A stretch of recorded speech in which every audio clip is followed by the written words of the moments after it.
This podcast replay is brought to you by AccidentLawFirm.com. For truck, motorcycle, and rideshare accidents, call Bobby Nunez, 305-444-4407. AccidentLawFirm.com. Our NFL draft focus today, we're going to go over to Iowa. We're going to talk a little bit about Nate Stanley, the quarterback, and Chad Leistikow. I hope I am pronouncing it right. Did I pronounce it right, Chad? Leistikow? Yeah, perfect. Well done. No, well done by you, sir, for breaking it down on your Twitter. You put it phonetically there on it's Twitter. One of the best things I've ever done. Yes. I go, oh, man, how do you pronounce? Oh, look, he put it on his Twitter. All right, this is great. Hey, listen, my last name is Alzugaray. So, yes, trust me, dude. I can relate because the teacher would just say Orlando, and I would just raise I'm here. Don't worry about it. I know you're going to butcher it. Yep. I know you'll butcher Alzugaray. It's all right. I can live with it. So Chad Leistikow is joining us from the Des Moines Register and the Iowa City Press Citizen. And, of course, he covers the Iowa football team. And as you have figured out here, Chad, we're in South Florida. The Dolphins, since Marino, they have not had a quarterback. They've had 4,000 of them after Marino, but not any of them have been any good. So they're dying to find a good quarterback.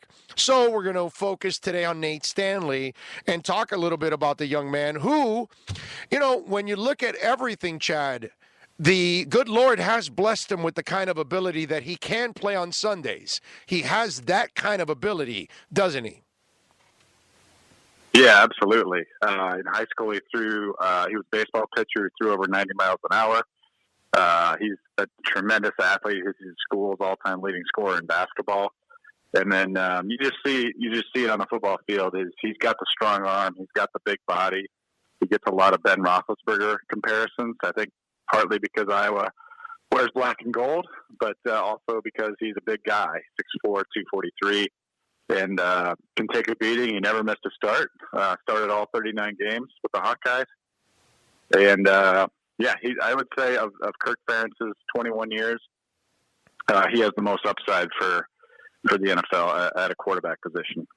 And when you look at him, Chad, leadership-wise, because here's a kid that's been there for a long time. He's 3-0 in bowl games. Talk to us about him as a leader. How do guys gravitate to them? Because sometimes we don't know about these guys, and sometimes they're too immature. Sometimes they're just great athletes, but they're not great in the locker room, and yet they're putting up some stats, and then later on you find out that they're kind of loners and those kind of things. Tell us who Nate Stanley is. Yeah, the thing about him is he's a quiet kid, but his character and leadership are off the charts. Everybody loves to play for him. He's really competitive. Absolutely 100% A-plus character, leadership, team guy. Like you said, 3-0 in bowl games, and that's after a lot of late season kind of disappointments. So that's the type of leadership that he kind of rallied them to a strong finish. And obviously, he had one of his best games of his career against USC in the bowl game. But certainly, that's where I think one of his strengths is going to be as a quarterback, just kind of uniting a room, getting guys to rally behind him. He ends up a 3-time captain, which has only happened twice in Iowa football history. The other one was Josie Jewell, who now plays linebacker for the Denver Broncos and was a Butkus finalist. One of the best linebackers in college football a couple of years ago. So in the locker room, is he a guy that guys, they gravitate to and they feel like, okay, with him, we've got a shot every week? How is it? How do they play for him? Yeah, I think that's a good analysis. He, like I said, he came in pretty quiet. He's not necessarily like, shouting, yelling, that type of guy, but he's like just the ultra competitive, nice guy that just lifts everyone up. So yeah, he's a guy everyone wants to be around. Kind of an outdoorsy guy. Comes from upstate Wisconsin, so he's really kind of low key in that sense. But yeah, I mean, everybody loves to play with him and for him. He's one of the reasons I was won 27 games over the last 3 years. What's his signature moment in your eyes? Oh, boy. I mean, I think you'd have to almost go back to his sophomore year.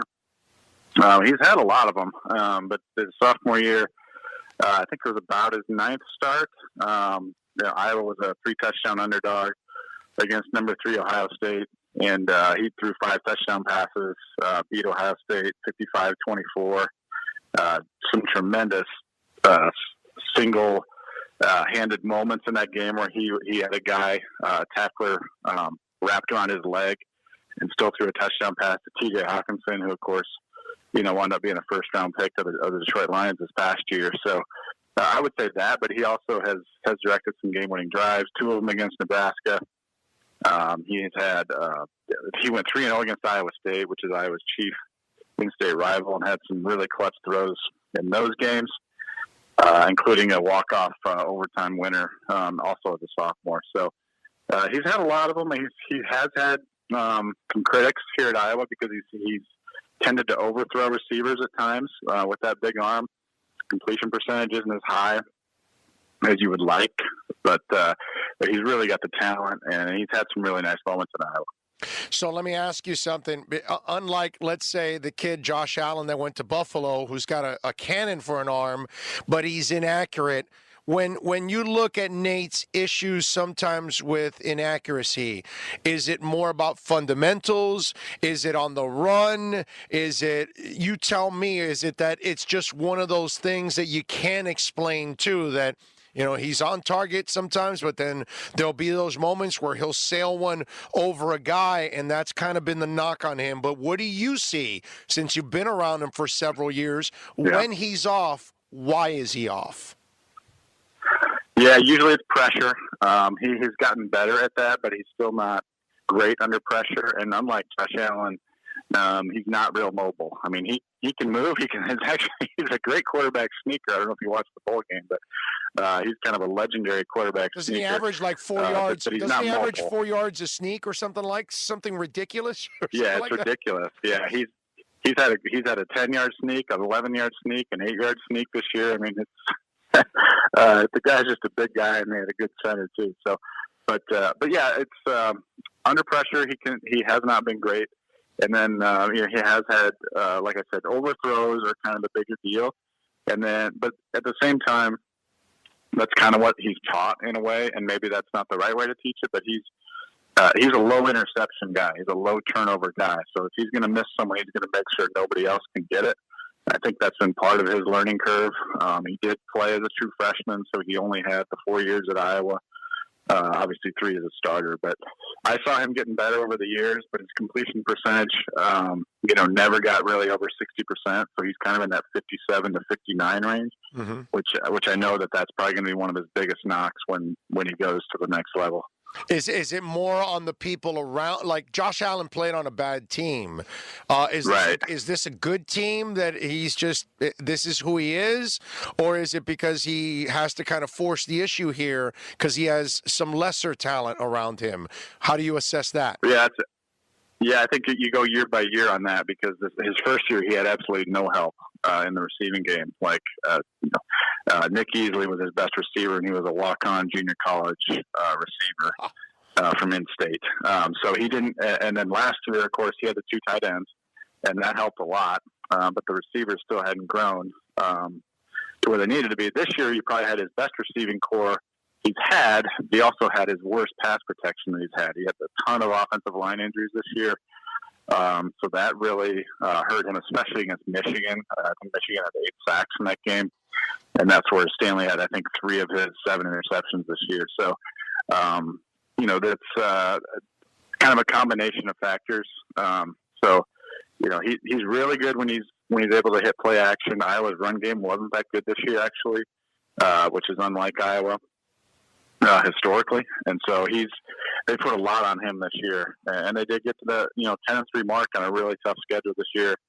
Single score losses to Penn State, Wisconsin, and Michigan. So all in all, I mean, he had a tremendous season over overall. Just had just a few under pressure moments where he'd want some toes back.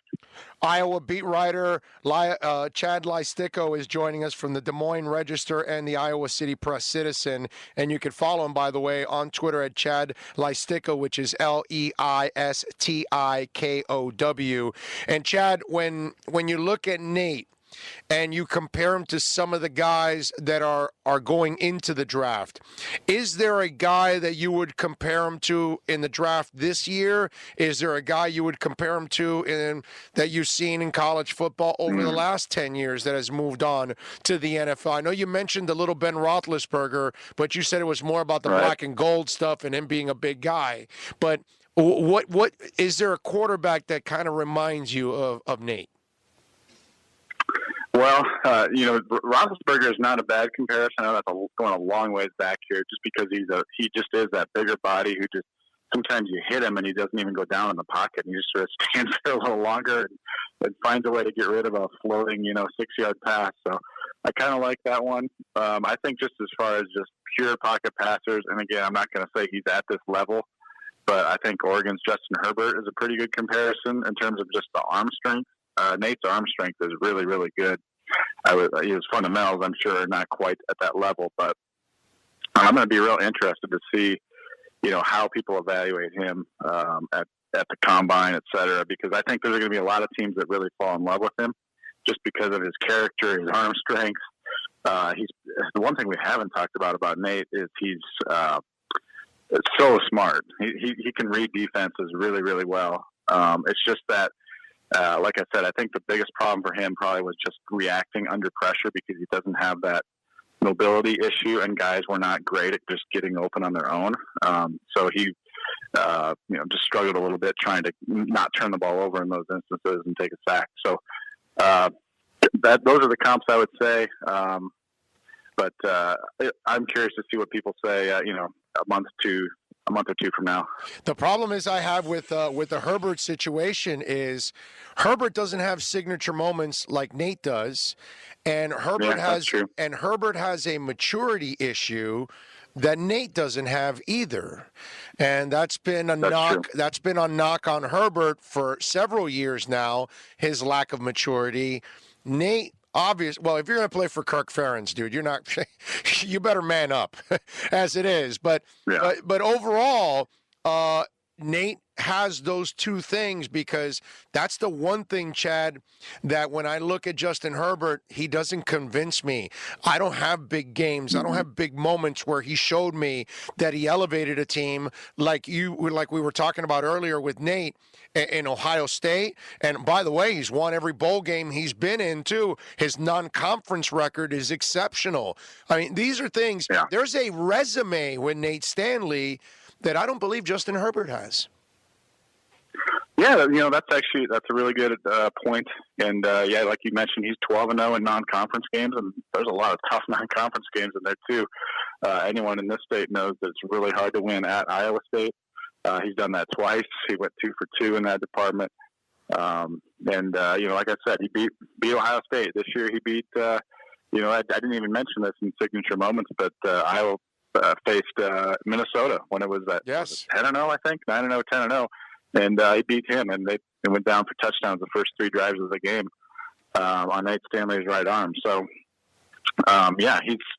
he's a leader. He's a winner. I think that's one of the best words I could describe him as a winner, because he's taken Iowa's probably talent further than it would probably deserve to go in some ways.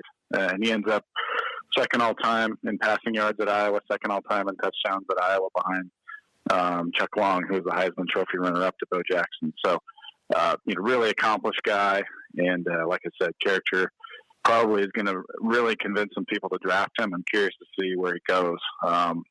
Really, I have no idea, but I would not be surprised if he's a second-round type guy. I was going to ask you that because I think he would be a third-round to fourth, but there is a chance in a desperate league for quarterbacks, I could see him sneaking into the back end of the second round. I can see because I think he could be a value guy. Right, sure. because Chad, physically, it's what we started off the conversation with. physically, he has everything you need in order to succeed at the next level. He will not lack arm strength. He will not lack intelligence. He will not lack work ethic. He will not lack character. Correct. He's kind of got all those other things that you talked about. Well, and he's also the type of guy that's, like I said, that character is there, that hard work is there, like you mentioned. He's the type of guy that could, and I know Miami maybe is looking for more short-term help, but, a guy that could sit behind someone for a couple of years and really learn the system until they're ready. And I think that's kind of, if you look around the NFL, you could probably see a couple scenarios like that where there's a quarterback or two that's maybe on his last year or two in the league where I think Nate would be a really good fit in that sense too, because if someone can just kind of get his accuracy to, maybe more 65, 66%, he's pretty much got everything else. Chad Leistikow does an excellent job of covering the Iowa football team for the Des Moines Register and the Iowa City Press Citizen. Follow him on Twitter at Chad Leistikow. Chad, thank you for taking some time, man. Excellent, excellent interview, excellent insight on Nate Stanley. We really appreciate it. Absolutely. I enjoyed it a lot. Thanks a lot for having me. Thank you, sir. Appreciate it. There you go. Chad Leistikow, man. Good stuff there. All of our interviews have been exceptional on all of this and trying to kind of talk about the different quarterbacks. And again, if you missed any of them, this is our 5th installment now. Tua is in there already. Burrow is in there. Jake Fromm and Justin Herbert. And now we added Nate Stanley. And Nate, again, is one of those guys this is why when people say, well, there's only 2 quarterbacks, and then, no, there isn't, man. There are other guys that are intriguing, and you don't know what they're going to be. You just don't. And they could be the next Drew Brees, like they could be the next Jimmy Garoppolo, and they could be the next Russell Wilson, and they could be the next Tom Brady, and they could be the next Dak Prescott, and they could be plenty of quarterbacks that weren't taken in the top 5 and that were taken at the end of the first rounds or other rounds after that. So don't be thinking and close-minded that these are all options that they may be able to work with. And Stanley's one of those guys that has a lot of the characters. And one of the things that you have to remember that he said about Nate Stanley in that interview that I'm telling you they're going to like, he's intelligent. And that's something that's, so important to that franchise now and to the guys in that front office. If you're not a smart guy, brother, they probably don't even want anything to do with you. Okay? That's just the way it is. Knuckleheads need not apply. No knuckleheads. You know, it's one thing I like that you always point out to people and have been forever. To get with the guy that's in the locker room there on a daily, that sees these guys, see how they act, gets the little insights. So you sees them after a bad game, sees them after a good game, sees them all week long preparing after a bad game. Talks to them off the record. All that stuff. Get more insight. And, man, to actually have a really good feel from these 5 interviews we've done. About Flipside Fishing. Fantastic. He said, good interview, didn't even know about the kid. There you go.